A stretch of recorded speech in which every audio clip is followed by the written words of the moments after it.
people think selling your soul is having a meeting with the devil. But there's too many devils in the industry. Your record label can be your devil. There's a time when there was a guy from a TV channel here in Mzansi who told me he can make things happen for me. Cool. But on the next meeting, he brought another guy. And that guy was not too straight for me. Can't be holding me like this in a meeting, saying, "Hi, we'll take care of you, don't worry." What? Very strange. You get what I mean? So, after the meeting. yeah, it was. It was too obvious. It was too obvious. He made it. That one made it obvious. Yeah. The first guy who said, "I'm gonna plug you," I sort of suspected it, but when the main guy came, I was like, "Oh, I see where this is going." This And one is a pimp. Yeah. This one. Then I remember even the guy that brought that guy, cut him off. My uncle even asked me, "Why are you ignoring so and so?" Because they complaining that you no longer pick up their calls. And I said, "No, because I know." There's a popular TV show that one of the celebrities that I've hanged with has been on, has been going on. And I knew that whenever this person has to go there, Matanyo. Greetings. Welcome to the show. It's another episode today. So I'm sitting with another king. I'm always sitting with other kings. Today is a very big one. You deserve a throne. Leagu barking Game of Thrones. So I born and carry Yahuwalidi sort kare. Ladies and gents, give it up for the one and only DanVer. Pop. How's it, my guy? Good, man. How's it? I am good, man. Yeah, I was man. so shocked when you told me, when you were telling me you're from Zaneni. Why? Hi, your skin color, man, doesn't tell, man. I'm still curious. But bro, if we're being honest, like even at Venda, you'll find the yellow bones. Really? Yeah. Venda? Yeah. Bunda? Yeah. Bro, In varsity, you would meet a girl and she'll tell you she's from Venda and be like, "There's no way." There's no way, nah? Because like normally when people are coming from that side, they are dark, like in skin color, because of it's like hot him. that side. Like him, yeah. Like him. It's not really that dark, but like he is dark. I get what you mean. Yeah. No, man. And it's funny because from my village, people that know where I'm from Shaka village. There's a family that's very popular, but Mama Imela. Yeah, those guys, they all look like coloreds. Oh wow. And it's a lot of them, like. Yeah, but can you maintain your skin tone while you're there? If like you spend something like 3 months. No, it's bad. Yeah, you can. Bro, I was telling you offset. I've actually turned darker. I'm lighter than this. For real. Yeah, I'm lighter than this. So when I'm home, I need like sunscreen or something. Because at home, people think you get dark because of the sun, but you get dark because of the air, the wind. Yeah. Before you even get out of the car. When you go home, as soon as you land, just being exposed to moya oil, and then you just complexion is gone. Wow. And then you need another 2 weeks to recover when you come back. Sure, imagine. But I love home anyway. Imagine nakili so aki Adams ko sonali Mike. No, actually, darker people survive. It's only us. Yeah, ne? And I think it also depends on how sensitive your skin is. Okay. How was Limpopo, man, when you were younger? You were born here or you were born in Joburg? I was born at home, bro. In Limpopo? Yeah. How was you when you were in Limpopo? Hey, man, I grew up in a family of 2 girls, 2 boys. But my dad had like 3 other girls before my mom's kids. Yeah. So he had a first wife. And then they separated. She gave him like 3 girls. Okay. He met my mom, lighter than me, by the way. Okay. That's how I got to get, because my dad was dark guy, like very dark. And then when he met my mom, they had two girls. Yeah. Again. So he had like 5 girls now. 5 daughters. Okay. Then came me. I broke the lineage. And then I was the first son he had. And then my little brother came. He passed away. Yeah. after a couple of weeks when he was born. Then I have another little brother now who's the last born. Yeah. So we are 7, born in a family of 7. Very loving home. My dad was working at Camp Bolton Zanin. Okay. He was a taxi owner. And then he left the taxi business and then he started working for a white guy in Camp Bolton. A lot of people from Zanin know it. And then, man, that's the guy that actually introduced me to music, funny enough. Really? My dad, yes. So were you not spoiled because you're the only guy at the time before your I was husband? actually. Yeah. Until my little brother was born. But with my little brother, I feel like until today, he never really had the privilege that I had of spending time with my dad. Because when my dad passed away, he was like 3 years old. Oh. You get what I mean? Yeah. So that's why when my dad passed away, because my dad passed away in 2005, I was in grade 5. I was only 11 years old. Okay. And then when he passed away, my little brother was 3. So I kind of had to fill that gap of being a father to him. Yeah. So everything that I learned from my dad in that short period of time, that 11 years, I just had to try and put him on track with. But what did you learn at 11? Yo, bro, it's funny, I learned enough. Yeah. Because I think, you know when they say it's like someone knows when they're going to die earlier? Because my dad put me here. Like, I used to drive with my dad just to go and sit down in the car so he can drink. And then when he comes back, I'm sleeping in the car, then we drive home. Yeah. And then, like, wherever he goes, he would go with me. When he comes back from work, he sits with me. So there's a lot of things. And here's a funny thing that he taught me was that when you marry a woman, make sure you marry a beautiful woman. That's the thing I'll never forget. He'd always be like, look at your mom. Yeah.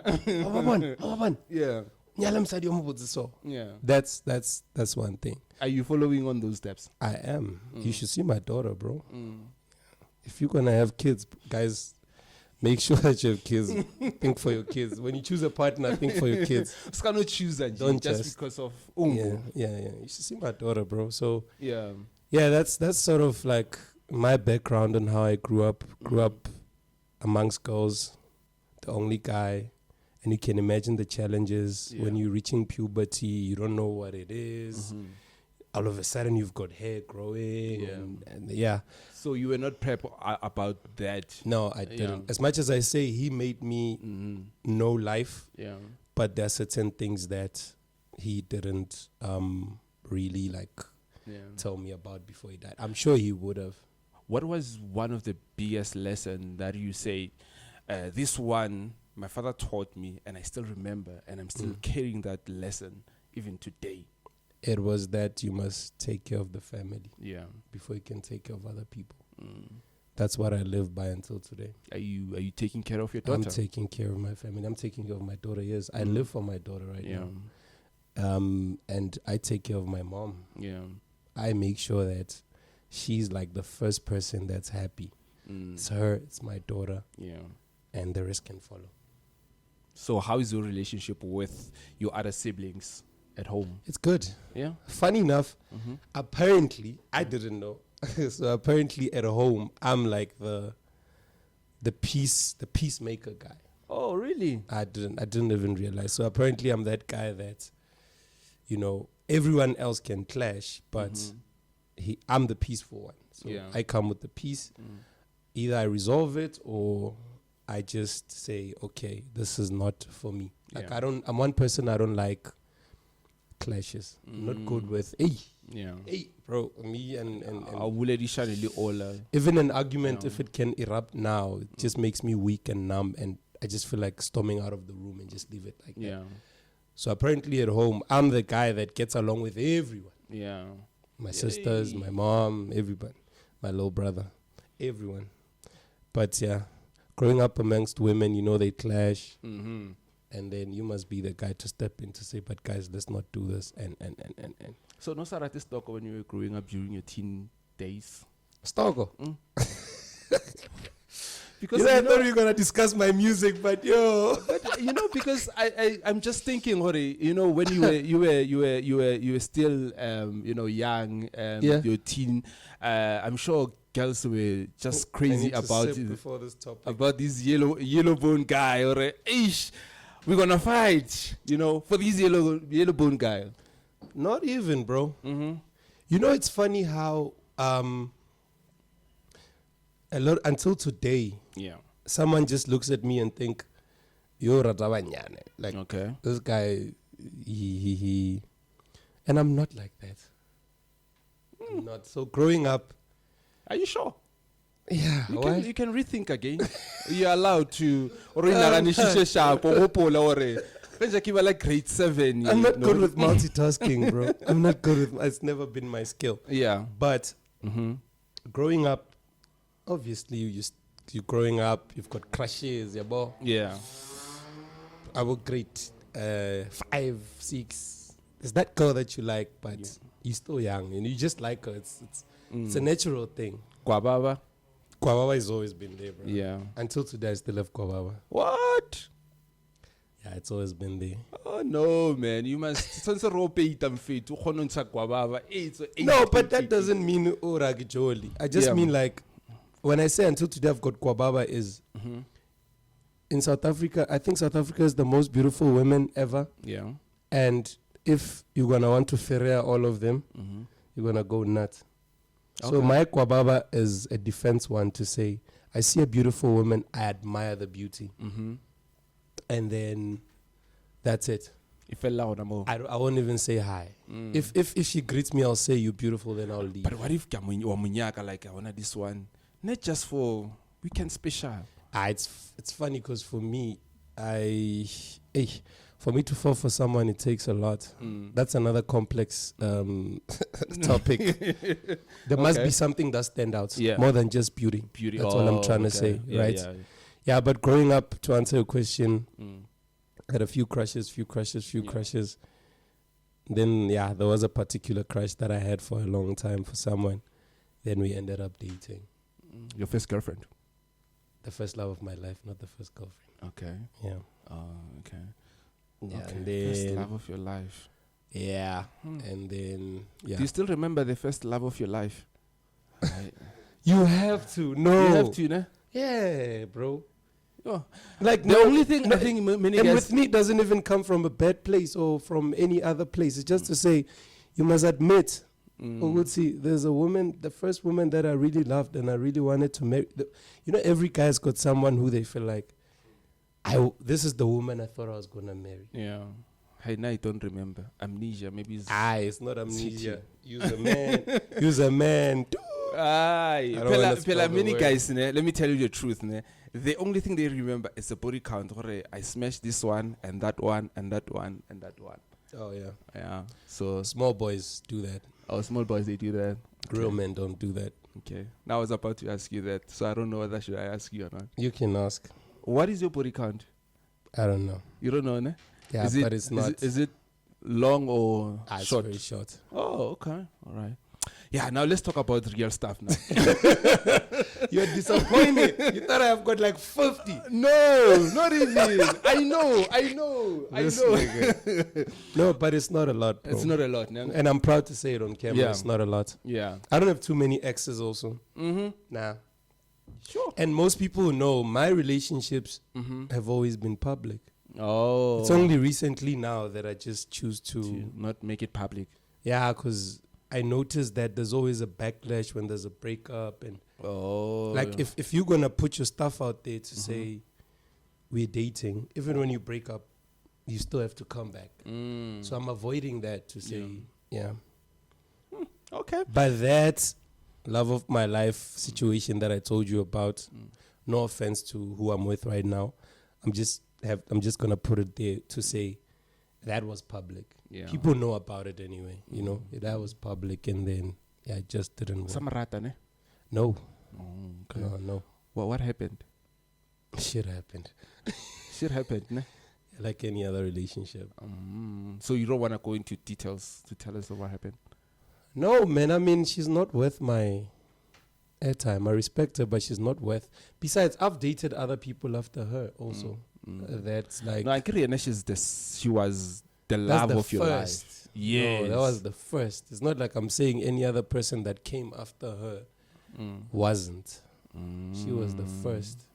But is it a disadvantage besides the backlash to post your motto on social media or make your relationship? I feel like at the time when this is like 2013, 12, 14, social media was nice. Yeah. Now social media is bitter. You can post your daughter. Someone might joke about your daughter. Imagine how you're going to feel about that. You see? Yeah. Bro, you can post with your girlfriend on vacation and it'll still be turned into a joke. That's all I'm saying. Social media is bitter. It's like someone is sitting at home, no future, nothing, no plans, and they just stay to check. Oh, this one posted this. Yeah. I'm here. And then on the comments. So if you take it to heart, it's a problem. But also out of respect for the relationship that you are in, rather keep it private. Just like that. I'll probably post wedding pictures next time, not. Oh, is it getting there? You should invite us. What if I'm single and I'm talking like this, bro? No, there's no way. There's no way. Hey, there is no way. No, you should invite us, man. Like, I'll be the first guest to attend your wedding. Guys, why are you talking about weddings? Yeah, you know. So you said your father inspired you to be a musician. Tell us about that. Into music. Yeah, I'm sure I was like, okay, I grew up a smart kid. I won't lie. Like I was very smart. Smart, like in what way? Academically or smart? Academically and streetwise. I thank God for giving me both to be able to balance. Because most of the times, if you're smart in the books, you're not smart in the street. Yeah. Right. Yeah. So, people that have been in class with me will tell you that this guy wasn't. Not really an A student, but almost an A student, right? Yeah. And then so I could listen to a song and I could be able to use the same rhythm with my own lyrics. Oh. Okay. And it was because I didn't know English. I didn't go to... Okay, Wait. Yeah. English, how? Because now you're flowing with English. Yeah, that's something. I'm coming there to say. Okay. I went to Kretsch, bro. I'm sorry, my phone is ringing. I don't know who's calling. Who doesn't know that I'm in I'm going to put it on flight mode. Yeah. So, in this sense, I went to Kretsch. Yeah. Yabulubedu. Okay. Even if you're learning English, you're learning it in Bulubedu. Kilobedu. Yeah. You know, right? Maths, it's written in English, but you're learning it in Kilobedu. Okay. Right? Yeah. So you can imagine when you are 5, 6, 7, and you only hear English in TV, you write it, but to make sentences, it's kind of hard. So with me, I would listen to a song, and I wouldn't really hear clearly what they're saying because there was no genius lyrics, what where you can download lyrics. So I would listen to a song and make up my own lyrics on the song with the same flow and the same everything. What language were you using Kiloberi at the time, or you were using your English? I was using my broken English that didn't make sense. I would even use words that don't exist just to make it flow. But all this music, coming back to your question, it's music that my dad was playing. What kind of music is that? My dad was playing old school. Luther Vandross, Boys to Men. Locally, he was playing Papa Penny, Paranyana, all those Athama Fokati. Yeah. He it was during the era of the cassettes. At the cassette. Oh yeah. He was driving a 5 Series. Not I don't like hiding my age. I'm 30 years old. Oh, you 13? Yeah. Oh, okay. I was born in 94. Oh, okay. Born free, ne? Yeah, it's how many days after? 25 days after. 25 days before voting. I was born on the 2nd and he voted on the 27th. Now we know the struggle, man. It was hard then. That's all I'm going to say. Yet you running a podcast. Yes. So yeah, man, it was that. And then I would listen to the music. Have my own lyrics I was not even writing, bro. Yeah. I was just always singing the songs, but in my own stuff, in my own lyrics, in my head. He was driving a 535 BMW, but at the time. No, not even. Not even. Yeah, but like not even not you were like a mention. Yeah, we were okay. Yeah, but like you could see the difference. We were okay in the sense that I knew every day when my dad comes back from work, he's got 2 loaves of bread and a cold drink. Oh, that kind of. It was not really like wow, no, but I knew like, you can cheese. Yeah, sort of. Okay. So yeah, that's the guy that was playing all these songs. He had cassettes, a lot of cassettes, playing these songs. Original ones. Yeah, he would buy and then when we were sleeping, he would come back at night when we were all sleeping, play the music. We'd all have to wake up. My mom would be screaming at him, or the kids are sleeping. You are doing this. You know, those kinds of things. Yes. And these are the memories that I cherish, by the way. Yeah. And that's the guy that introduced me to music, I won't lie. And I just fell in love with music. But when he passed away, that's when I found my true love in music, because he's no longer there. Yeah. I'm still playing the same music. And that's the only way I can. Mind you, I'm young. I mean, I'm dealing with his death through the music that he left behind. And that's when I wrote my first script. At first it was R&B. Yeah. I was a fan of Mario and Asha and Michael Jackson. Okay. So that's your first song that you wrote with your broken English and yeah, I wrote what title of the song is? Yeah, I don't even remember, bro. You don't even remember, ne? Yeah, that's a long time ago. We're talking 2005, 2006. Yeah. Yeah, that was a long time ago. A very long time ago. Yeah, almost 15 years. 15, yeah. Yeah. And then I wrote whatever stupid script I wrote after he died. But his death, how did it affect you, like, because you were close with your dad? Are we allowed to swear on this podcast? Allowed to? Swear. Yeah. Feel free. It got me fucked up. Yeah. Big time. Yeah. Until today. Yeah. Because, mind you, this was my hero, bro. This was my hero. Like, I looked up to my dad in any way possible you can think of. According to me, my dad was rich. I keep telling people this. At home, we were rich because of what he was providing. Yeah. Up until I was told on the streets that, no, you guys are not rich. You don't have a double-story house. You don't have this, you don't have that. But I'm just trying to show you the level of respect I had for this man. Yeah. And honor to say he was a rich man. According to me. According to you, yes. Because he was providing for me every little thing that I wanted. So it really affected me because in school it didn't. Because I was just, Footy primary, I was very smart, top learner. But I think in terms of relationships with my siblings and my mom, it did affect me. But like normally boys, they get too attached to their mothers, and then girls, they get too attached to their fathers. Yes. So yours is quite different. At the time it was. Right now I'm more closer with my mom than everyone else. Okay. And I was the problem because I've always given my mom the hard time.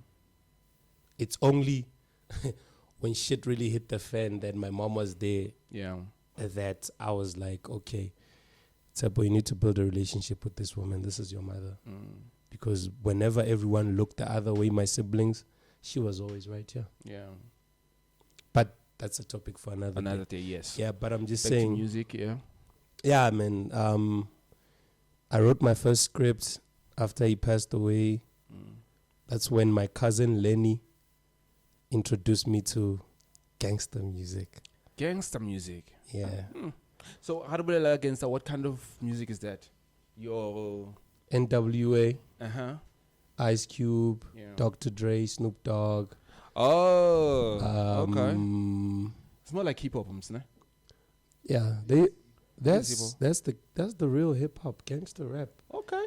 50 Cent. Yes. My favorite rapper of all time. 50 Cent. Yeah, before. Even now.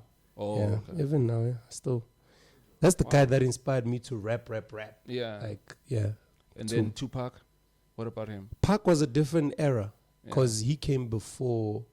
Your 50 Cent. Yes, but I still bumped Pac. Yeah. I still bumped. That's why I was able to bump Biggie, NWA. But the person that really, really inspired me was 50. I won't lie. Okay. Before, you remember I said before it was Abu Asha, Michael Jackson. Yeah, Michael Jackson. That was R&B. I was on those trends. Then when my cousin Lenny introduced me to 50, G-Unit, everywhere we go, all the gangsters around, my whole crew. Okay. Nigga, what? I mean, I you remember that era? Yeah. You remember that era? I do remember, bro. Nah, I just know. That was the era. I just know about 50 Cent. I just know in the club. That's no, That's bro. it. So if, like DanVer, if I may ask, just a quick one. Ever since you were in the Lyrical Rap. gangster music, right? Maybe you have an idea or because remember back in the days, you and Mayo, I think you guys had beef. Yeah. We'll get to the beef. Save that for later. Yeah. We'll get to the beef, ne? Yeah, because I think that's the highlight of my music career, I won't lie. As much as I like to deny it, but yeah, but Lenny was a fan of Eminem, by the way, not a fan of 50. Yeah. But when he would play Eminem, music videos even. But whenever it got to 50, hey, I was like, no, man. Something about this guy. I remember in grade 7, when we had to do, you remember the oral? Yes. I was rapping 21 Question. Okay. With my own lyrics, like I said. Yeah. Yeah. So I started writing rap, 50 Cent, inspired. I had no proper flow or whatever, but I was just writing. Then I grew up in the church. Yeah. Like since I was young, I grew up in the church. In church and gangsterism too. They don't get along. But guess what? I think it was 2007 or 6. Yeah. We used to have this thing, even now it's still there in my church. Yeah. It's called convention, whereby, so it was an American ministry that came to South Africa, and then they formulated a church, and then they started having other branches. Yeah. So every year we would have this thing where all the branches would come together. We'd call it convention, and the Americans would come and what. Yeah. Up until one day, that was the first time I ever took the mic and I rapped in front of people. It was in the church. Wow. In the midst of a gospel song, and people didn't even expect me to. They didn't expect a rap verse. Then how did they receive it then? Yo, bro. Remember there was this lady from America called Terry Lynn. Is it Terry Lynn or? Yeah, Terry Lynn. I might be wrong. She lived in South Africa for a long time. Shout out to her. And this thing was on record. They were recording the whole thing. And she played it the whole week. When we met the following Friday, she came to me. She was rapping my lyrics. Oh, wow. He's the King of Kings, the Lord of Lords. La la la la. Yeah, man. You still remember even by now. Yeah. So, and then that's when I first held the microphone in the church. Yeah. And then I was approached by a guy called Temba Maimela. Yeah. Very white guy, not light. You're saying I'm light, he's white. Yeah.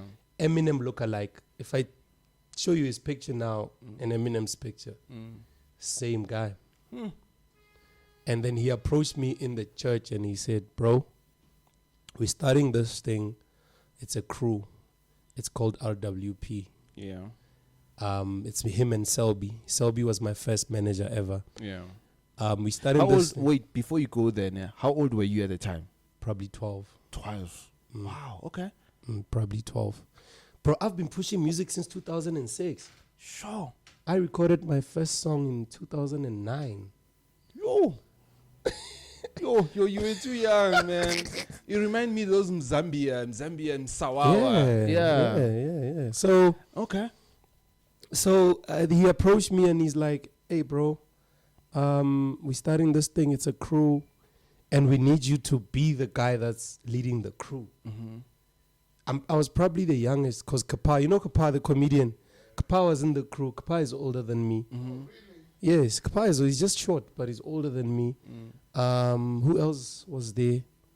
Boom Pompo is old. He's a Q Marshal in Pretoria now. Old guy. Temba is like married with kids now. Selby is married with. I was the youngest. Mapula is older than me. Pinky is older than me. Everyone was older than me in that crew. But he's like, "You gonna be the crew leader." Oh. And the crew grew to have more than 50 members. And we would just write lyrics every day. We meet, we write lyrics. Yeah. International beats. We just rapping. Mind you, at the time, by the way, I'm not DanVer Mars. Nah, I'm Tepo. You're still Tepo. I don't have a stage name. But before, the person who recruited you, like, was it your flows? Or Yeah, I was your rapping in the talent? church. Yeah. Straight from the church. Yeah. I had never rapped anywhere else. He's the guy that actually took. If I go to hell because I'm rapping about bad bitches, Yeah. he must go in. He must go and talk to God about it. Yeah. Because me, I was in the church. Imagine. You know what I mean? He's like, bro, Yeah. here's how it is. But even in the crew, I was still rapping in gospel. But bro, I always had the mentality of Yeah. I can rap. Like even before I was that good, I can rap, and I'll take you through it, ne? Yeah. Oh, by the way, I talk too much. I'll take you through it. We have a crew at WP. We wanted to call ourselves Rebels Without Pause, Yeah. right? Yo. And Selby was like, bro, we Christians, we go to church. We can't be saying we're rebels. Hey, we switched it. We just like the RWP, then we called it a rapping with purpose. Raya, even the pastors, when they hear it, they'll be like, okay, sharp, yabo? Okay. Cool. Then I'm in high school now. I'm in grade 8. I'm 13. I met a guy that really taught me how to write lyrics. Oh. I'll never forget what that guy did to me. Because mind you, back then, I think I always had the accent of rap, and I always had the flow. Yes. Not really a good, but I was always on beat. Yeah. But there's a guy who taught me the art of lyricism. Prince Lehong from Gapane, Home 2000. You know Prince L, the illest guy I've ever met. Okay, so how to do that then? How to? How to do the proper lyrics and to flow with the At the beat. time, for me, it was as long as I'm on line with the beat. Yeah. But he taught me, you need to use metaphors. You need to use similes. You need to use double entendres. You need to use cadence. You Yeah. need to use... Bro, rap is an art. Yeah, it's a lot, man. And rap is technique. Rap is engineering, bro. That's what a lot of people don't understand. And that's why the OGs, they'll always tell them shit, because people don't understand the art of rap. People think you can just go and be like, then that's rap. No. It's deeper than that. Bro, someone can rap 5 bars Yeah. talking about one thing, and it'll fly over your head. That's the art of rap. So Prince L was the guy who taught me, bro, this is how you write. So the first song that we ever did in studio, we recorded at Ishmo Records in Zanin. Yeah. You know Ishmone. He's the guy that help me write the lyrics. Yeah. To say, this is how you structure it. Yeah, bo. Yeah. This is how you structure it, and then this is how you do it. That's why I'm giving him his flowers today, Prince L. And from there, I learned I had to go and do my own stuff. Yeah. You get what I mean? I had to go and do my own stuff, do my own research, write my own lyrics. I was not that good. Up until I knew now I've perfected the skill. And one person that really inspired me to write music, rap, was Papoose. Okay. You know Papoose. So Papoose, Remy Ma's husband. Okay. No, Remy Ma. How much? Nothing can stop me. I'm all the way up. The lady that's Oh, rapping yeah, there. yeah, The lady yeah. that's rapping, that's Remy Ma. Yeah. Okay. The husband. He's the guy who, the first time I heard him was when he dropped Alphabetical Slaughter. Okay. Right? Alphabetical Slaughter is a song he did. He raps from A to Z. Yeah.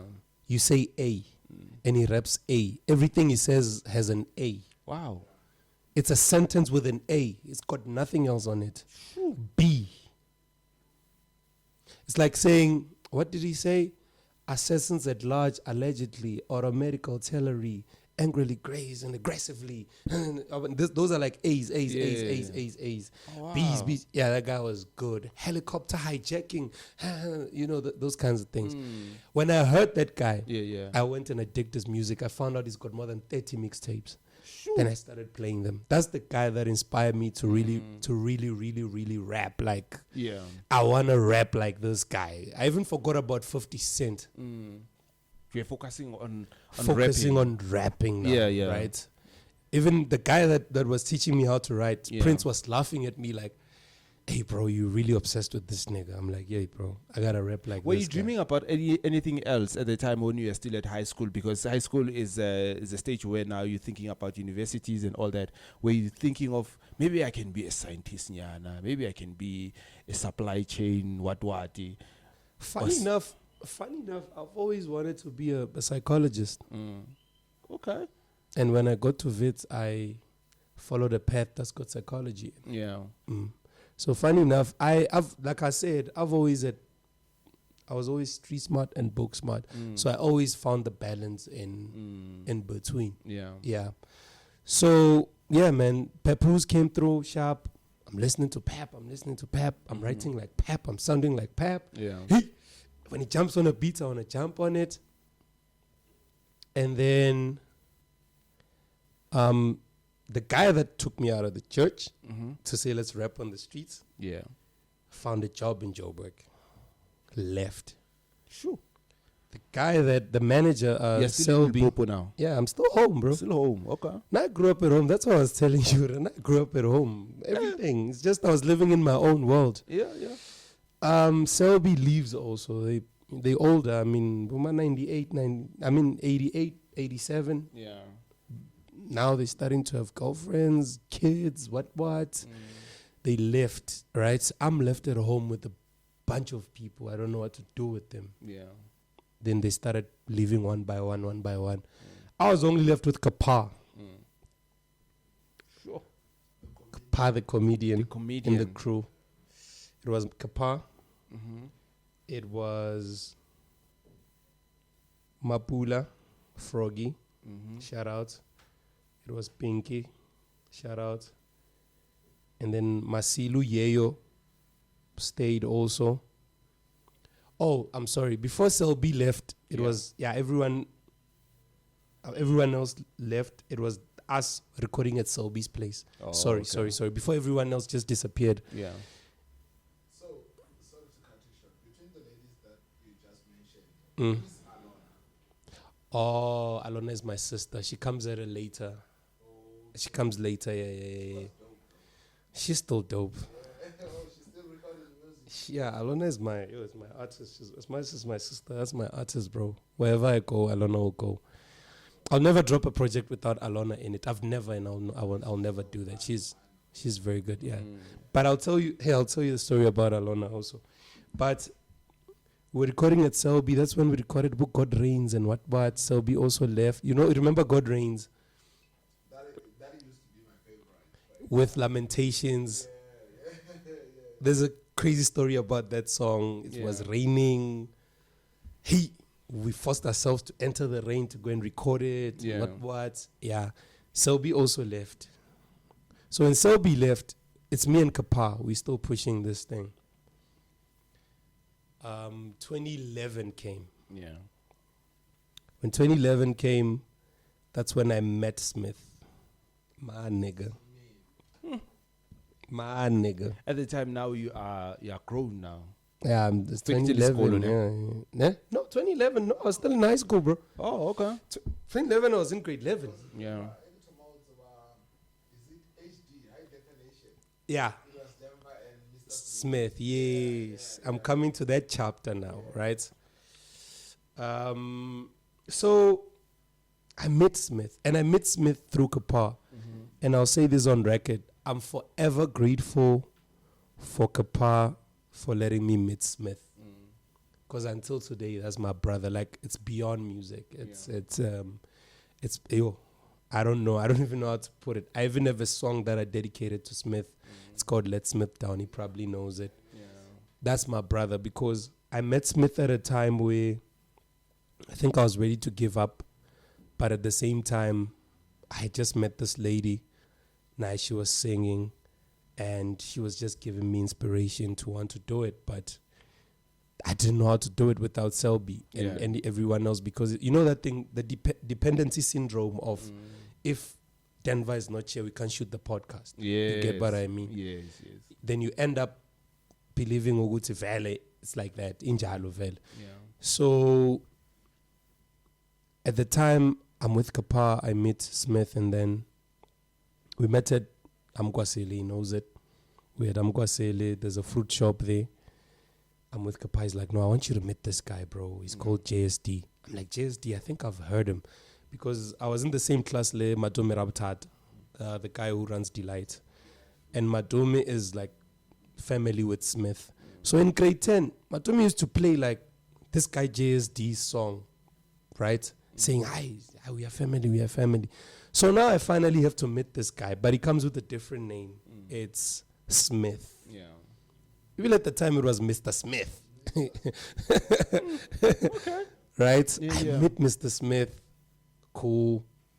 He comes with a 2-choir book, bro. It's lyrics inside it. He raps. I'm like, yo. Like, there's one thing I always tell him, bro. Yeah. I wish I could write the way that guy writes. Until today. Why? Yeah, Why that is it guy's like that? good. Yeah. He sounds like Nas, bro. You know how nice Nas is? Lyrically, like, he sounds like Nas. He's a... Ish. Even now I'm getting goosebumps, bro. That's how Smith writes.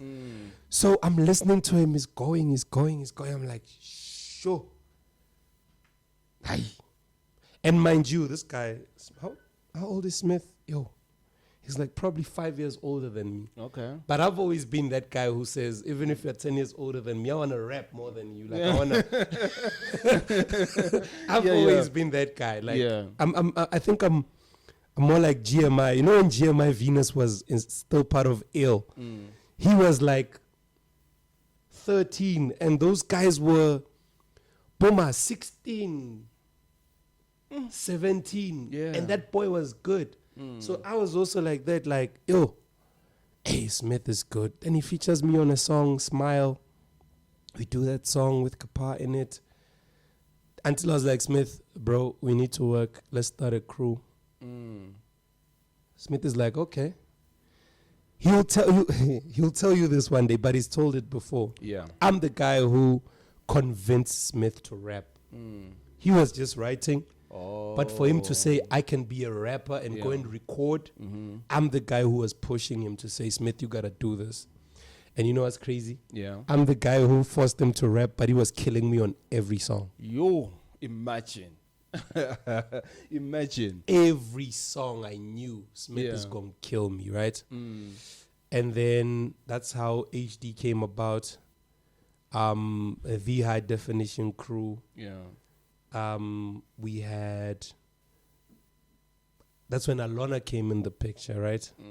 So when Alona came in the picture, Kapa actually brought a lot of people to me. Imagine Alona is my sister, I don't even know. And then Kapa brings her to me like, oh, we're doing a song with this lady. I go to the same school with her. It's around the same time, 2011 there. Yeah. I go to the same school with her. She's a very nice vocalist, and I listen to her. She's good, like way good. Yeah, bo. Then I'm like, okay, I take her numbers. Then we start talking on WhatsApp. I think it was Megxit at the time. Yeah, trying to get to know her, because I'm like that. If we're gonna do music, I need to get to know you.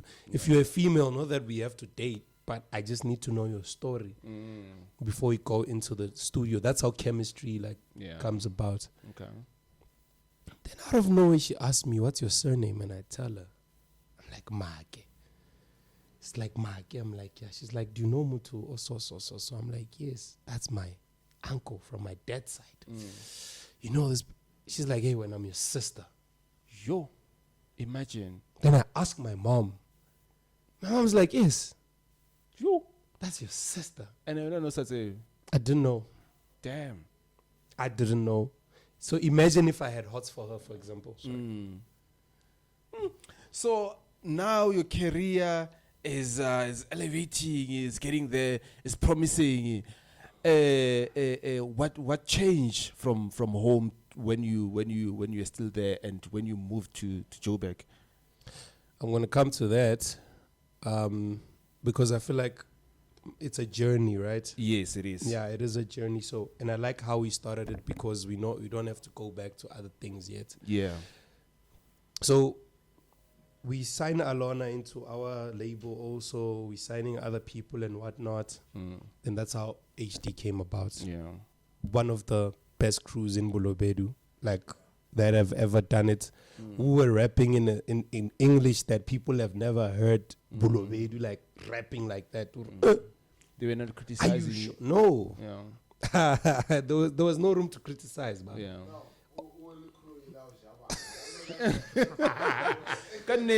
First, at the beginning of the show, I said, "Can I look guava?" Now, oh, I'm mosh.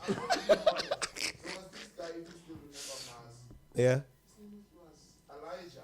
Elijah, yes. Yes, the guy with the suits.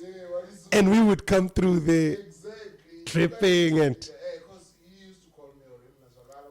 I used to see you there, yeah. Wow. I mean, like,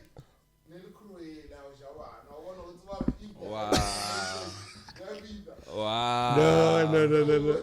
Hey, I'm gonna call Smith and check. Wow. No, but I don't know because at the time I had Isabel, my person at the time. Nelwa Vitis, ne? No, bro. Oh. At the time I had my woman who was in the crew.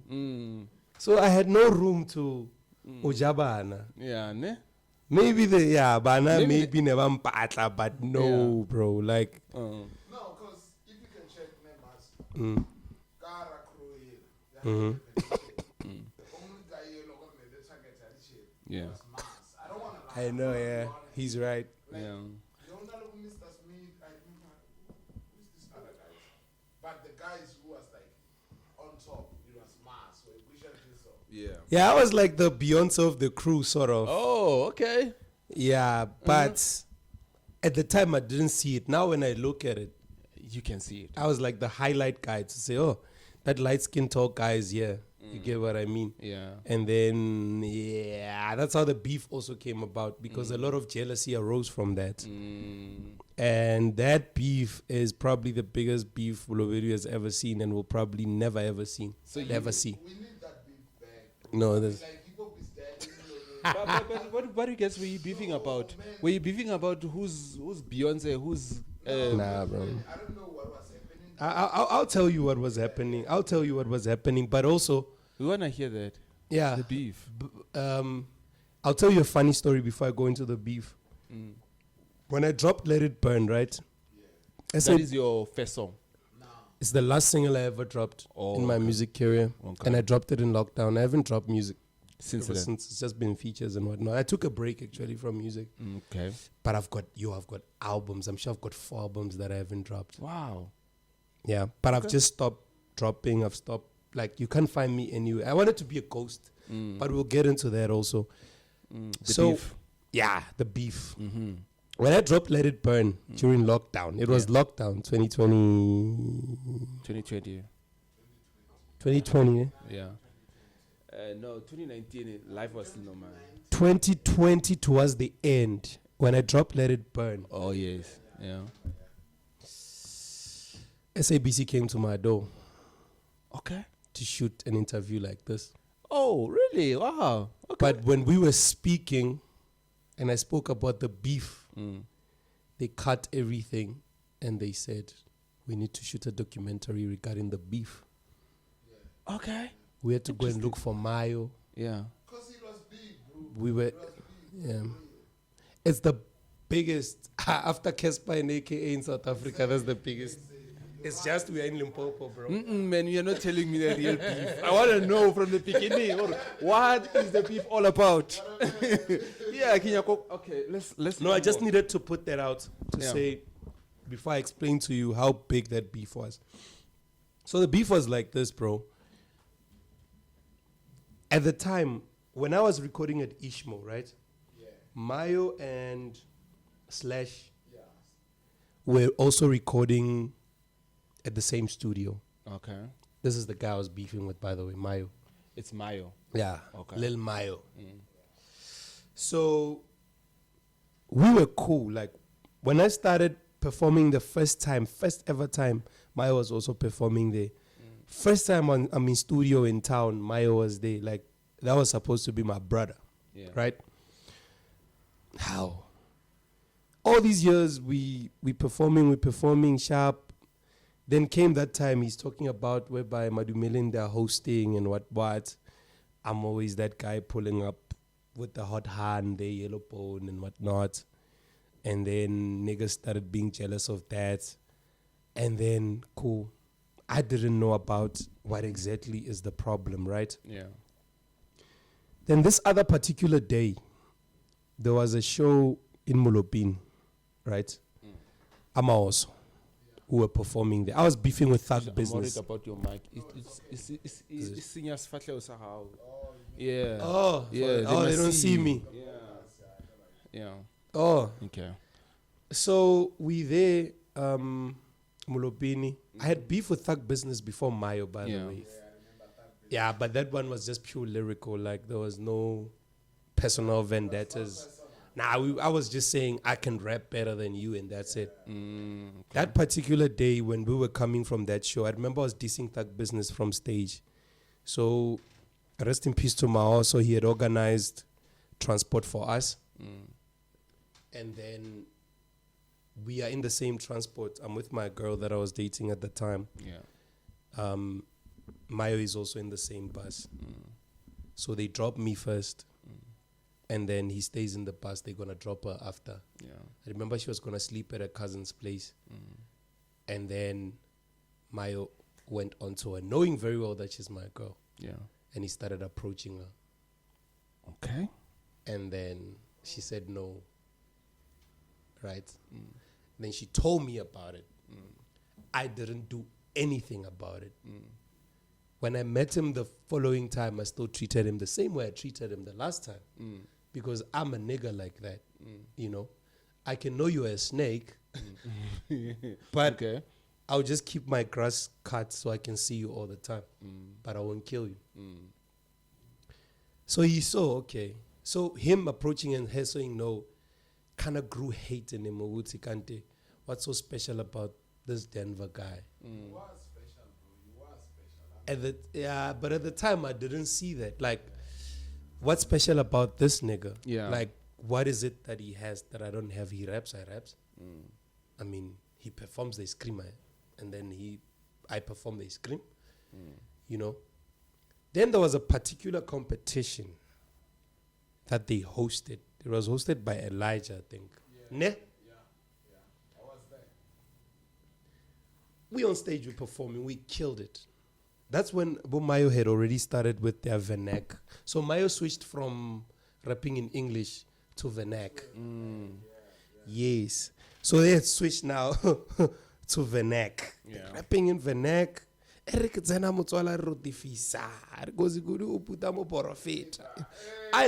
was fucking with that shit. I was fucking with it. I won't lie. That was good. Right? So we on stage now. it's a competition, right? They're saying whoever wins this competition is gonna get record deal with Ishmo Records. Ishmo was the judge even. Okay. Yes, they're gonna get a record deal with Ishmo to record their album and whatever the prize was, I forgot. And that we performed, we killed it. Bumayo, they get there with that song I was singing just now, sorry. They kill it. At the end, Ishmo is like, it's a tie. Yeah. Yeah, bo? It's a tie. Yeah. Shit, it's a tie. What now? No, it's a tie. So both of you will have to probably collaborate and do this thing. Yeah. Right? Yes. I sharp bet. How? That was on Saturday. Monday I get to school. Yeah, bo? Yes. How? I get to school, there's talks now to say, Mayo is saying this, Mayo is saying that. There's beef now. Out of nowhere. When what was the response at the time? I was like, but we're not fighting with this guy. Like, I thought we cool. I mean, if whatever happened over the weekend, it's competition. It's nothing personal. Like, I know he murked on my woman, but I still didn't make it a big deal. I know we're in competition. It's still not a big deal. Yeah. At the end of the day, we're friends. As if that was not enough. The song we were singing just now, they made a remix of that song. And now I'm dissed in it. Damn. So, in my language, a colored person, you call them Lebusuman. Oh, okay. I'm familiar with that name. You know Lebusuman? Like, Yeah. Yeah. So now, at the time, he was not calling me with my name. No. He was calling me Lebusumani at the time. I'm like, no, there's no other Lebusumani. It's me here. Yeah. Like, this guy is dissing me, right? But I didn't want to respond. That's the thing. For me, it was not worth it. Yeah. You know? More especially because he's rapping in vernac and I'm rapping in English. So I'm like, I'm not going to respond. So you kept quiet. Kept quiet the first time. Yeah. He released another song. Okay, wait. Before you go to the other song, you kept quiet for the first song. And then when you see him, what do you guys do? You just talk like a normal talk like before when you guys were still friends? So what happened was, I might be wrong, I might be right. I didn't see him after he dropped the first song. Because he kept on dropping like this. Oh, okay. So he dropped this probably on Monday or Tuesday. I heard it when I was in school. Hey, I'm like, this guy's talking about me. Yeah. Then he's also dissing my nigga, Baku, who used to record at his studio. And the crazy thing is, we both recording in the same studio. We're using the same beats. So whatever beat he's using, it's there. And he left it there in that laptop. Damn. Yeah. So was he a real snake, man? Eh? Was he a real snake? He's my nigga now, bro. I don't know, man. So he releases another song because I didn't respond to the first one. Yeah. So the second song he drops now, he's not even going around the bush. Now he's calling me out straight. No longer a pussman. No. DanVer. Kibudule DanVer. This and that. Yeah.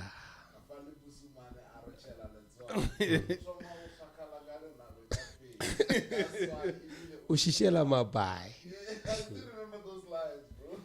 So now I'm like, Yeah. hey. I'm like, this guy, he's going in deep now. Right? Friend. Yeah. That's why they say a friend to a foe. Yeah. So, but I'm like, nah, man. Still I won't respond. Why you choose peace, man? You can't choose peace. I'm a peaceful man. person, bro. Yeah, you can't choose peace. Me, It's, I'm a it's I'm a chill, hectic. peaceful guy, bro. Hey, Ganyiwa, Pela, no, you can't choose peace. So after that, what happened? Then now, cool.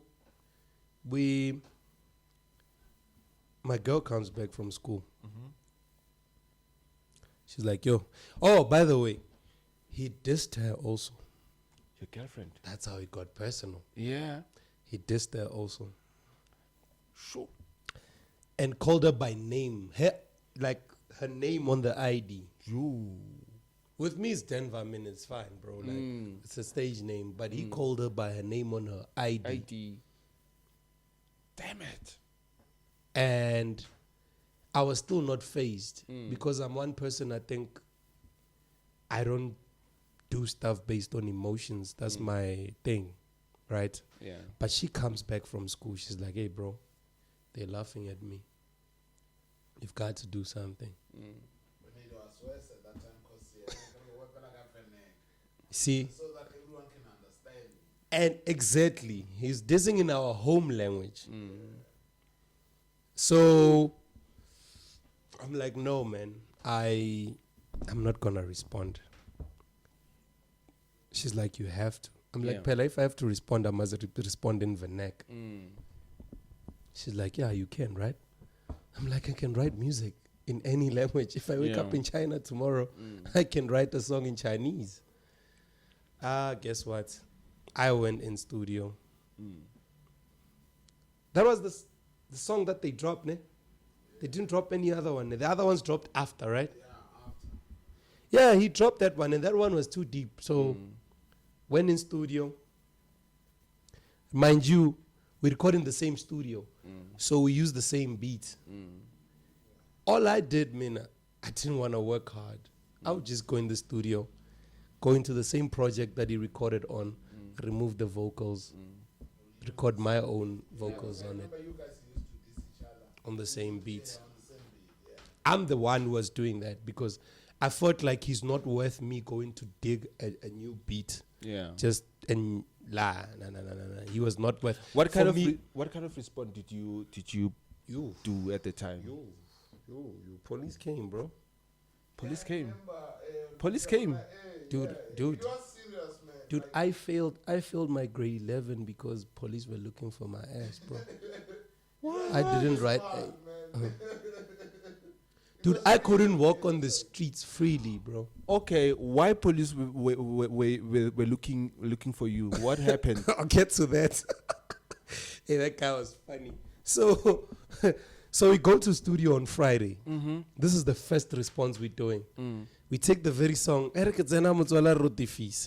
Then we change the lyrics. We expire Oh, yeah. I still remember the song. I don't know if you can understand my lingo, what it means. Sometimes speak So we saying, let me try to translate, right? Yeah, please. Yena, you were saying, okay, what we were saying is when we enter, the mayo melt. Oh, okay. You've expired with diarrhea.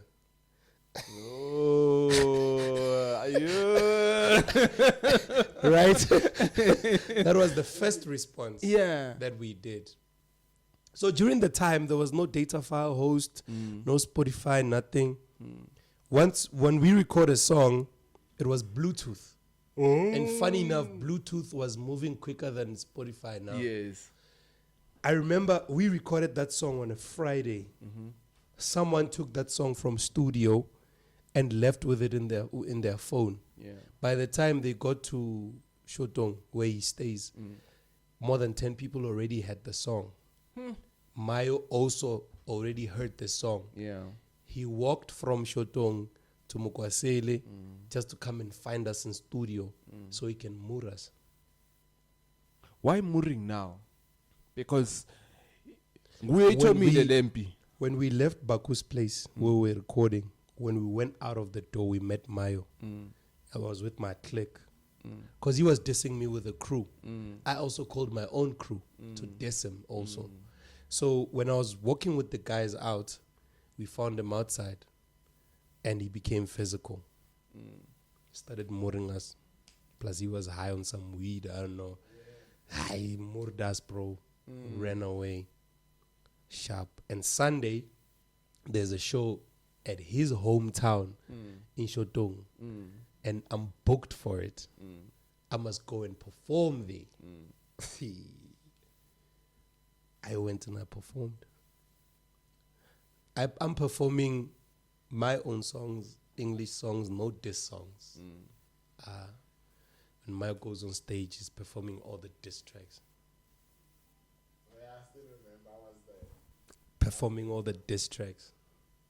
We performed only one song that we recorded that Friday. And as soon as I left, people got moored. My clique got moored. Like brutally moored. I hear about this on Monday because it was on Sunday. Yeah.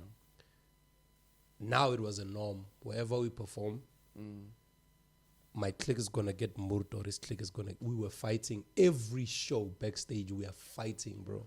Like every flipping show. Things got worse when, after we released that song, Mayo doesn't release any other song. We went... That's where the police come in. We went and we released a song and we said, he's dead. I still remember the song. He's dead. How? How? How did you guys do that? And when we said he's dead, bro, we even made the song to be a funeral ceremony. There was a pastor in the song. There was the Undertaker song. You know that gong. Hey, bro. Hey, bro. Hey, bro. Hey. Thinking about it gives me goosebumps even right now. Because that's where things went sour from that song. Damn. Things went sour. Now there's knives. There's a guy who was released in jail in December, and we had a show at what's that place? What's the name of that place? It was Matibani. No. That place. Ubuta Kishokolo, and then you're going down. Kamodi, man. This place, man. Kamodi. Site of Yogat, man. Yeah, when you speak like this now, I can say yes. I can give you a yes or yeah. Now you from can that tell side. where I'm from. No. So that place there, Yeah. we were performing there, right? No, I'm actually lying. When the guy from prison came, we were performing Madumelen, Kagwamrao.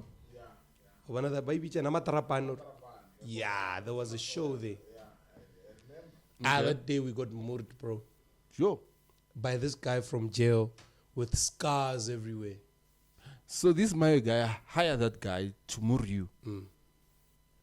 It was very deep, man. It was deep, bro. And my crew got murdered. Me, I was never getting any smoke. My niggas were always getting murdered. Now, whenever I would get smoke, it was straight from his hands. Like, and I would make sure he's giving me stamps. But whenever he calls other people, they would never touch me. It's like, I would tell them, don't touch him. He's mine. So the parents were not involved at the same time? Parents got involved when police were involved. So mind you, we're recording at Baku's place, right? So Mayo went and opened a case. Yeah. And said, we're saying he's dead, defamation of character and whatnot. So he opened a case. Cool. So police now have to go to where we record this music. The studios. I mean, I'm hiding. I can't even go to school now. I'm in studio recording another song saying he got me arrested now. And police... You guys are busy.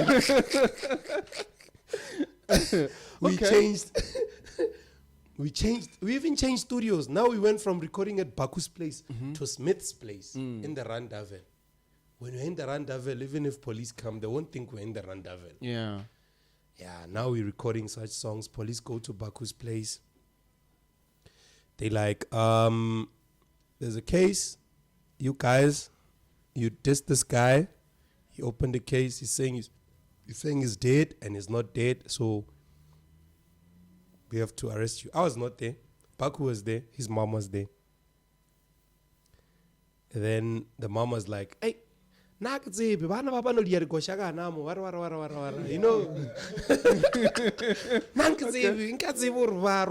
you get what I mean? And then that's when the police were like, okay, you know what? Just play this thing. We want to hear it. Hey, apparently the police laughed. Apparently the police laughed like, yo, no, this is brutal. But they didn't arrest Baku.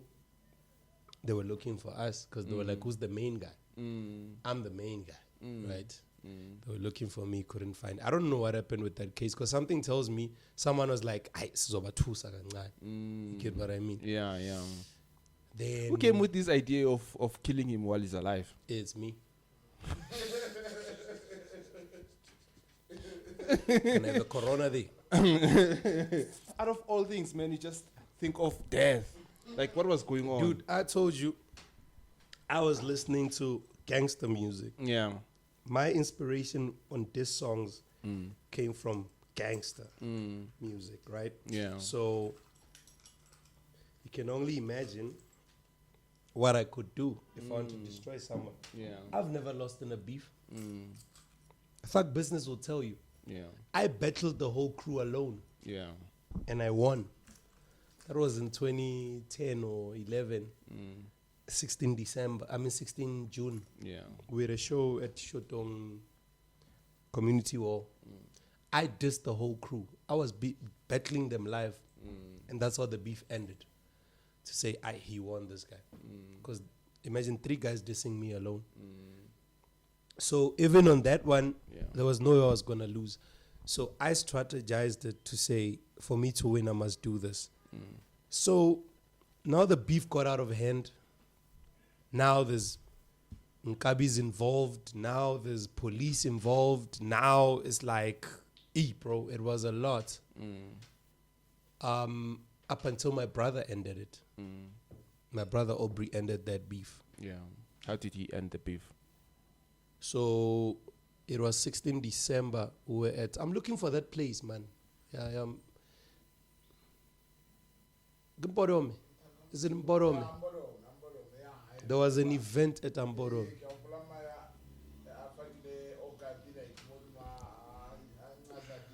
We were mooring each other that day. Where's Kota this guy? It's too Relax kakhulu, man. Okay. I almost turned this into champagne. Imagine. Okay, so now your brother Nangufikile is trying to solve So the what beef. my brother did was, Yeah.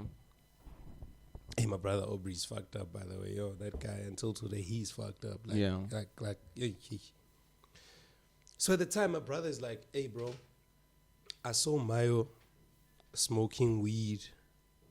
Hey, but at the time, Mayo was a superstar, bro. He was bigger than you. Yeah, I was sort of bigger than me because he had more Lobedu songs than me. He had more vernacular songs than me. I've always kept my lingo. Yeah, bro.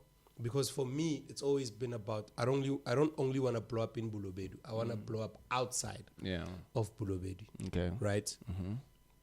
So my brother calls me. He's like, I'm already at the event. I'm chilling with my woman. We straight. We cool. We just drinking. And my brother calls. Is like, hey, bro, I just passed Mayo smoking weed.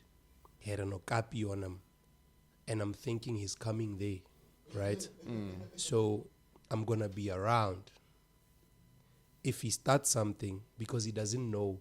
He's like, he even said, Mayo is scared of me, but he doesn't know that I'm your brother. You get what I mean? Yeah. He's like, he doesn't know that the minute he finds out that I'm your brother, he's going to change his mind about bullying you. Because that guy was bullying me, I'll be honest. Then sharp. Guess what happened? Mayo came, as my brother said. And when he got there, Mayo started fighting as soon as he got out of the... Yeah, bro, Mayo was a superstar. He came there with a cab, bro. Like a VW Combi. Sitting there, relaxing, you know. As soon as he got out, he attacked one of my crew members. The guy was sitting on the back of the bakkie. Yeah. Then they started fighting. Now we are fighting. Then I call my brother. I'm like, hey, bro, kshobe. Yabo. Then that's when my brother came. Was driving a Mahindra. And the Mahindra had water. Like, he went to fetch water somewhere. Water at the back. Now there's water going kapsha. And then he went straight to Mayo. It's like, and Mayo was now, he fought, and then after fighting, he went that side. On the side of the stage. Yeah. You know what my brother did? He fetched him from the side of the stage. Give us a stage. He downside him with this thing. Like Oh, okay. Kindi. Yeah. Call it Kindi in Zulu. Okay. Yeah. Arva. On stage, now people are like, what the hell is going on right now? And then he called him to my side, and then he called me. He's still holding him like this. That guy I'm scared of. Still holding him like this. He's like, I'm a Simba way na apel and I'm trying.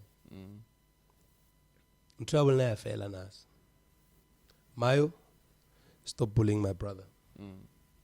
You guys, it's beef, right? It's lyrical, right? It must end in the studio. This thing of you guys fighting on the streets must stop. No, I'm sorry. I didn't know he's your brother.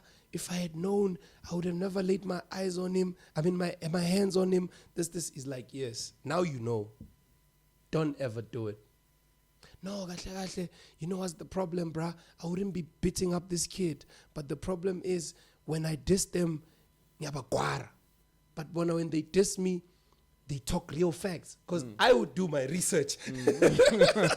Or you guys are selling weed at your house. Or you're wearing your sister's sneakers when you come into the shows. Ooh, that's too personal, man. Ooh, damn. Those are the stuff. Yeah. So he ended up confessing, or no. The problem is they become too personal that I can't handle it. I just have to move them. That's how the beef ended. And when the beef ended, I'm now going to matric. I pass my matric. I go to Wits University. I get to Wits, studying my stuff. I meet Proverb. Oh, okay. Right? Yeah. They were pushing this idols telecom thing. Oh, yes. Yes. There's a day when now they were promoting it. Reason was there. And then Reason was just starting to blow up. He's just released Boma Bump the Cheese Up. Signed to Motif and all those things. So that's when I meet Proverb. And then they were saying freestyle. I jump on stage, I'm freestyling with Proverb. And then he ends up being like, sort of like a mentor to say, okay, I'm looking up to this guy now. Yeah. You know? That was 2014, right? Yeah. 2015 comes, that's when I meet Gigi Lamaine. Oh, Gigi Lamaine, yeah. Yeah. It was during Ambitious time, your MT. It was before Ambitious. Oh, before Ambitious. Dream Team days. Oh, okay. Right. Yeah. So Dream Team days. So Gigi is at Wits, I'm at Wits. There's a competition. Oh, I forgot the name of that competition. Right. And then on that competition, I was the only rapper, funny enough. And I made it to top 10. Gigi was the judge from the top 10. I was supposed to win that competition. Yeah. And then they robbed me, the judges. And then Gigi came backstage to come and tell me that, bro, I'm sorry. I've been fighting with them. They won't let you win. But just know that you're great. Cool. No stress. What did I do? I knew that I'm not going to win. I think I made it to like top 4. Right? Yeah. And the way I was so good, they were playing my song the whole time. Like whenever they go to a break, my song is still playing. We just want to dance tonight. Imagine. We just want to dance tonight. Yeah. And everyone that came to support me thought I was going to win. But Gigi had already told me. There was good judges there. I think, was it Miss More Flavor or Miss Cosmo? One of the two. We were at Vets Theatre. Okay, Mara, what is the reason behind of not winning? I'm a rapper. Oh, okay. Then your And competitors. People think rap is not talent. Yeah. I'll be honest, and I'll say it on record. People think if there's a vocalist and a rapper, The because vocalist this must- one can hold notes and what, it's not talent. Yeah. But not everyone can rap.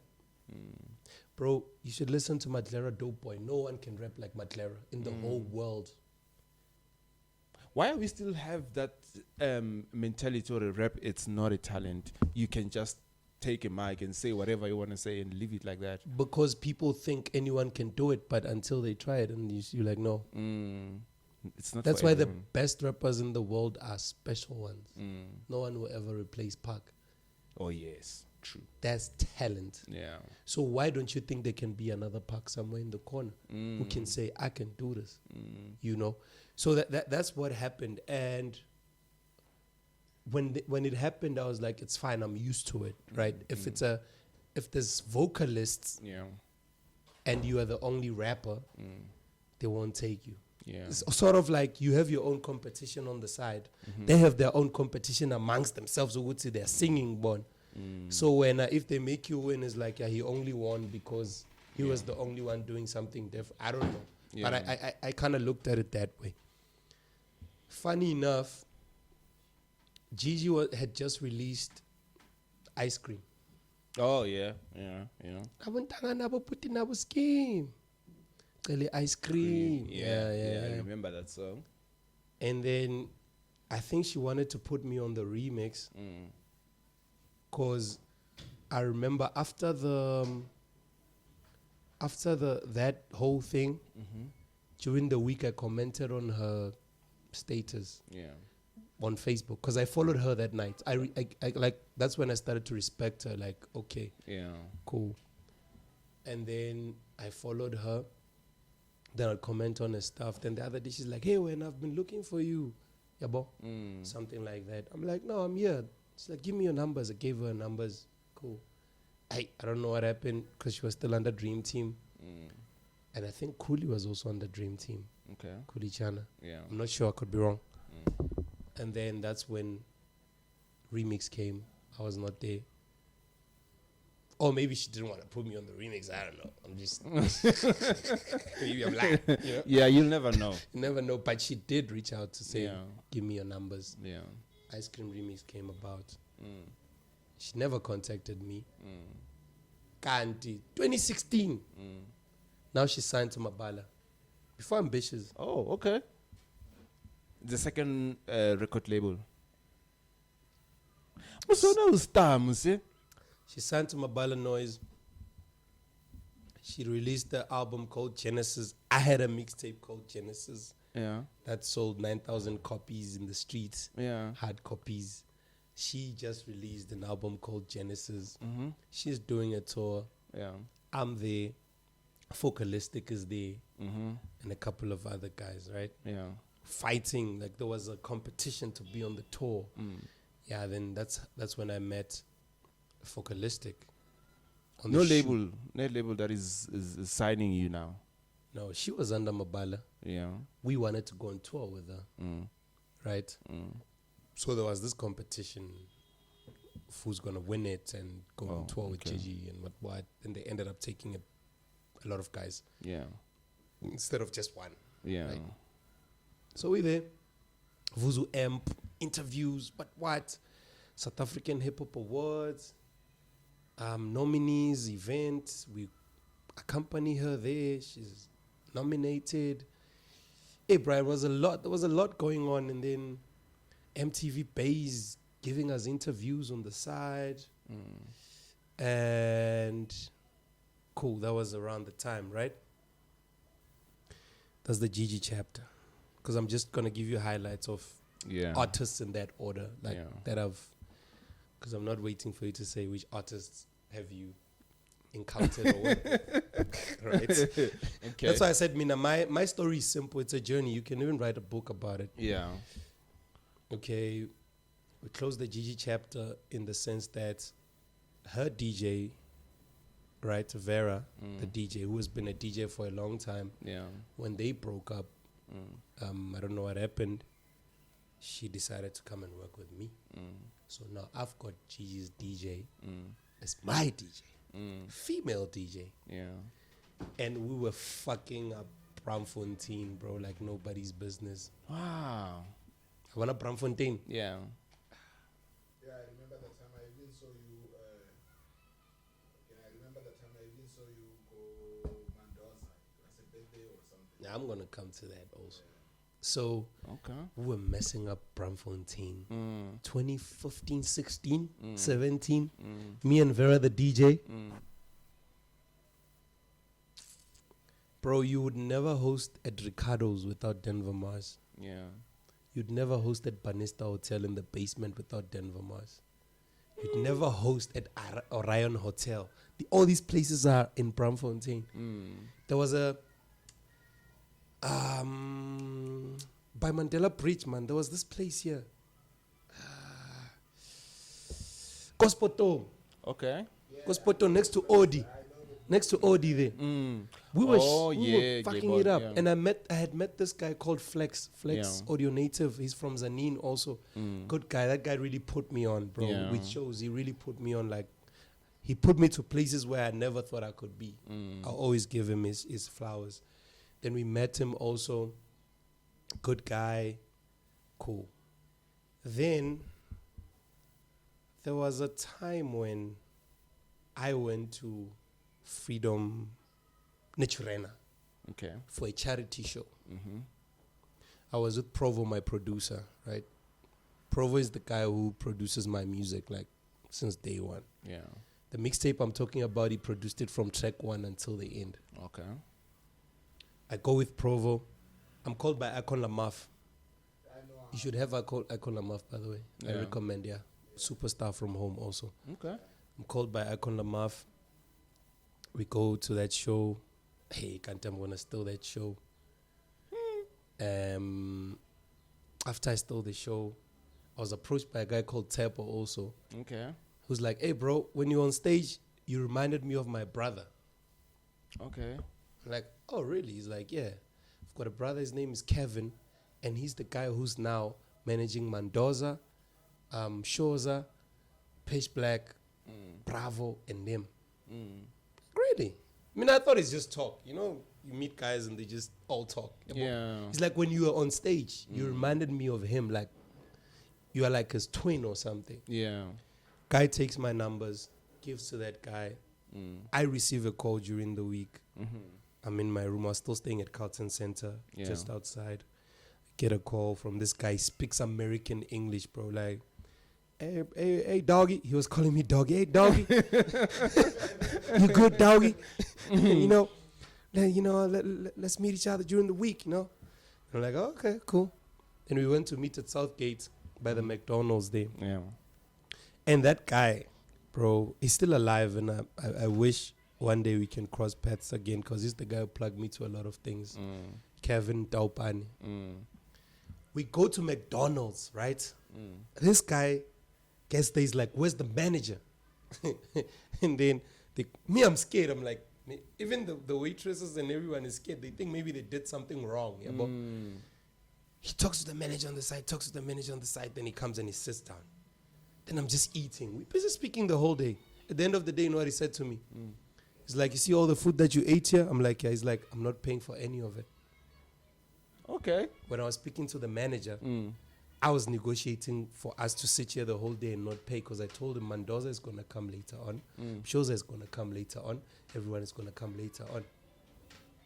So this is me proving to you that I can get you whatever deal you want. I can convince anyone. You've been eating food here the whole day. Yeah. I'm like, okay. And guess what? After our meeting, that was our first meeting. Yeah. What the guy told me was, I wanted to manage you, I can't. Your talent is a lot. Yeah. Why? For me, he's like, the opportunities I can give you, they're going to box your talent. You need a bigger stable. You need a bigger label. You need a bigger somebody who's going to push you to the highest heights. Me, if I give you a deal now, it's going to be a shitty deal. And you're going to hate me tomorrow. Thinking that I'm clipping your wings. Kanti, this is as far as I can get. What I can do is I can be your friend. I can be your plug. I can just plug you to someone. I can plug you to a TV show. But I can't sign you. That's why I'm saying I wish one day you can watch this. That's what the guy told me. And I respect Kevin for that. And guess what? Couple of weeks from there, I performed at Mandoza's birthday. Wow. His last birthday on earth. Damn. How was it then? The video is even there on YouTube. You can find, just say DanVer at Mandoza's birthday, you'll find it. I even gave a speech before. Sure. Mandoza's last birthday on earth. Him alive. 38 years old. Couple of months before he passed away. Who at Newtown. Were you thinking, oh, now I'm there now? Like, now I'm in. Or you are Funny still enough, it's never... You know what this thing is like? Which artist can I give an example of? In Limpopo, you see when you look at King Monatane, you think he has it all. When you look at him, he's got it all. Like, he doesn't need shit. Yeah, that's what It's we never think. enough. This thing, bro, it's crazy. You keep wanting more. So even me at the time, I knew this is not it. I still knew what I want. And here's another funny story, right? A lot of people want to know how I made it to... Remember there was a show I did on 1KZN? They called me 2 times to come and perform. There was a show, a hip-hop show in 1KZN. I'm gonna entangle it with the Mandoza thing. Weeks before Mandoza's birthday, my producer Provo sent me a text and numbers. He's like, text these guys. They host a hip-hop show every Friday, and this is the number you text if you want to be on the show. I'm like, okay, cool. I text the guy. Guy responds same time. He's like, send me your music. I send him my music. After I send him my music, he's like, where you from? He's like, yo, this is dope. Are you from KZN? I'm like, no. He's like, where you from? I'm like, Limpopo. Currently in Gauteng. He's like, no, this is a KZN show. We don't want anyone from outside. I'm like, okay, cool. But I was like, okay, this nigga though. Then Mandoza's birthday happens. The girl I was dating at the time took a video of me, just a clip of me at Mandoza's birthday performing. You remember WhatsApp used to have like 15-second, you could only send a video for 15 seconds only. Yeah.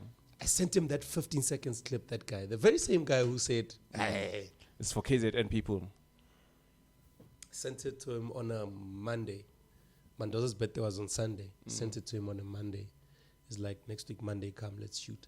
Let's shoot your interview and performance. Just like that. Just like that. And I went to KZN. And I shot it.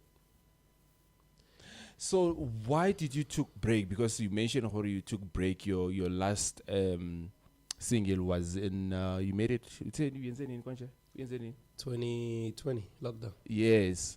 Why did you took break now? One of the realest songs I ever wrote. Yeah. And people that really got the message in the song understand why I took a break after that song. Because that's a song that summarized my story, my journey. And to say right now, I'm just gonna, right? Yeah, okay. So for me to take a break, it was because, you know, music can drive you crazy, bro. No, I don't know that. You don't make music, that's why. Yeah, I don't make music. If you keep on feeding people with music, but you're not getting anything in return, you're gonna grow tired. So before you burn out, take a break. I've been making music from 2006. That's almost 15 years. Yeah. Or over 16 years. I can't show you anything. Honestly, I can't show you anything. I can't show you a car that I bought from music. The money that I was making at the time with music, I was getting booked. I won't lie, I was getting booked. Yeah. I was paying for my fees at Vits, paying for my rent. That's all it was doing. But for me to say, here's a Bentley I bought, no. So that's when I decided I'm going to take a break. I didn't say I'm not a quitter. Take a break, relax, regroup, rethink life.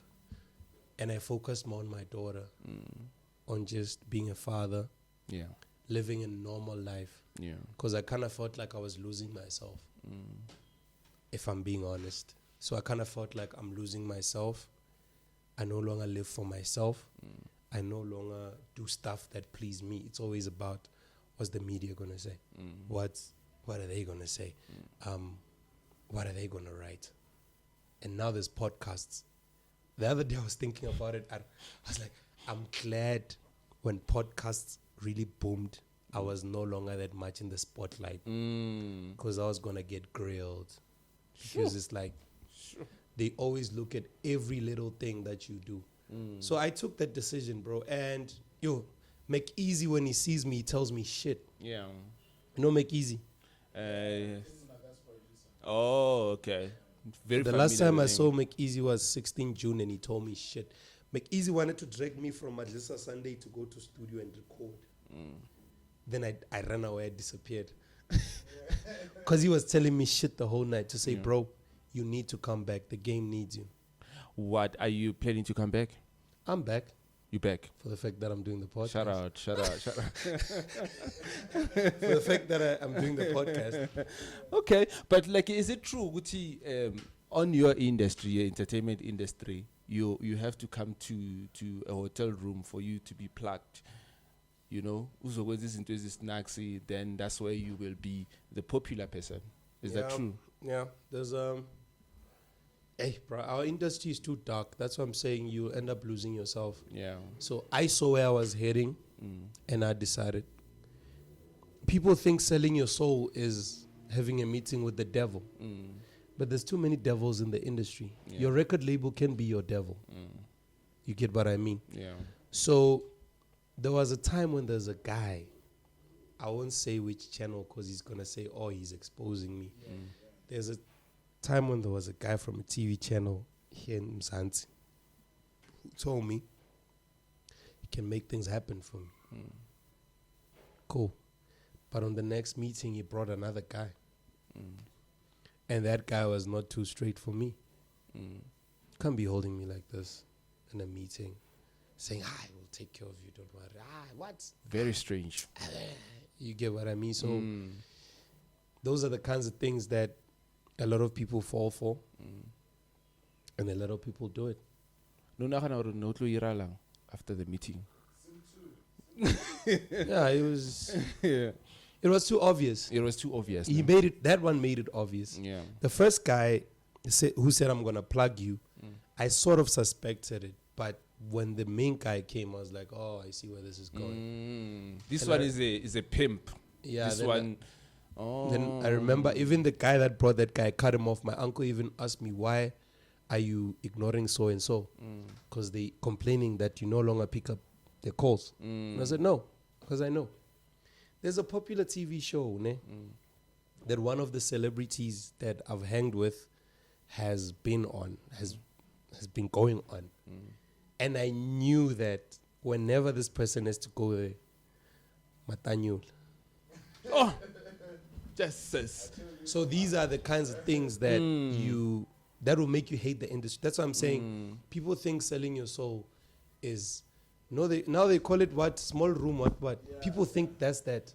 Bro, there's a lot that goes on. Yeah. There's a lot that goes on in these in these industries.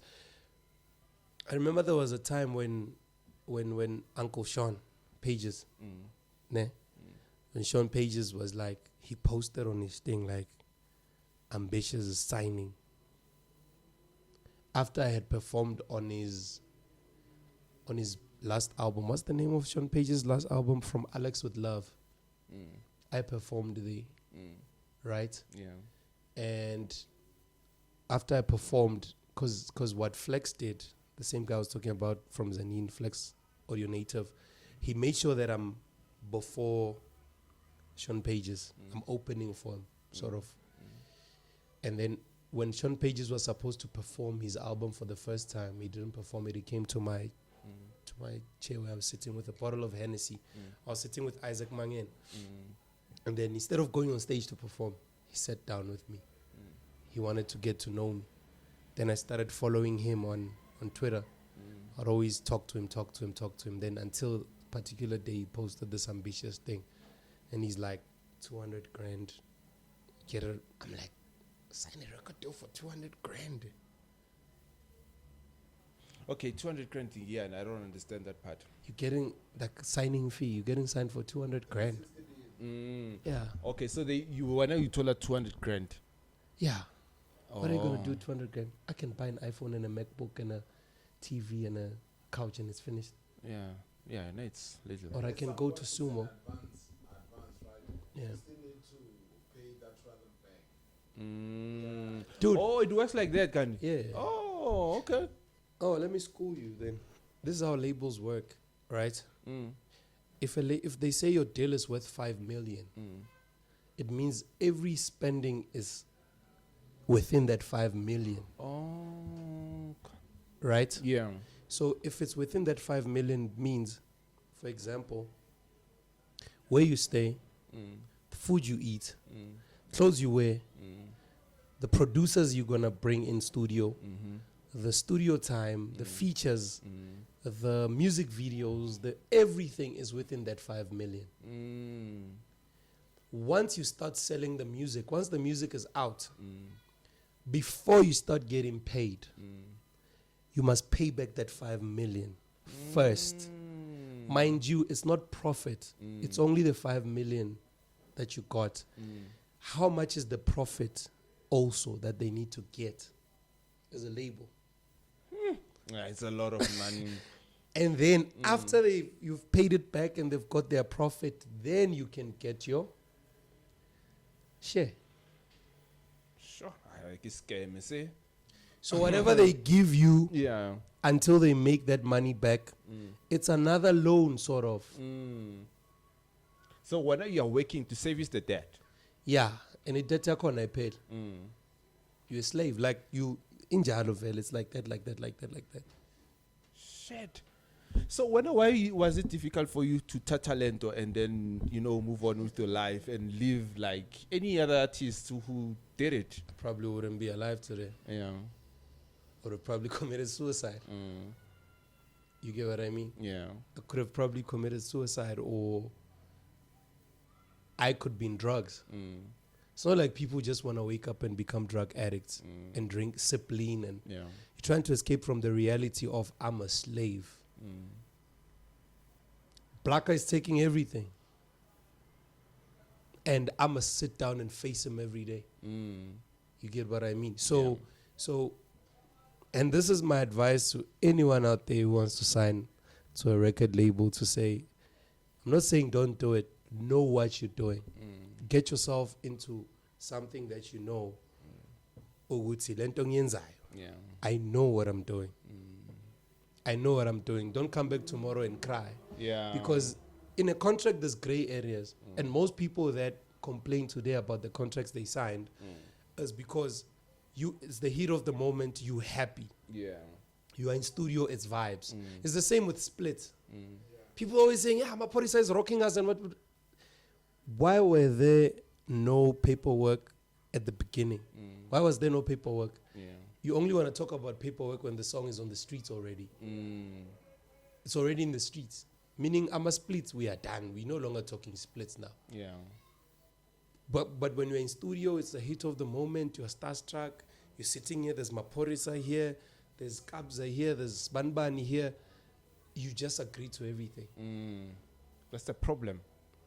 So splits is a problem. Contracts, problem also. People don't read the fine print. They just want to put the signature there. And then Xasa, but no, you only make 0.025% of royalties from any records that you sell. Yeah. And then for you, you are shocked now. and you start bullshitting the label. I'll tell you one thing, bro. Yeah. Throughout the whole time when people complain about record labels, I don't sympathize with them. I don't. You don't sympathize with Sahara. No, I don't. Okay. I don't. May she rest in peace. I don't. Yeah. How do you trust someone with your future like that? You can't come back tomorrow and blame Ore.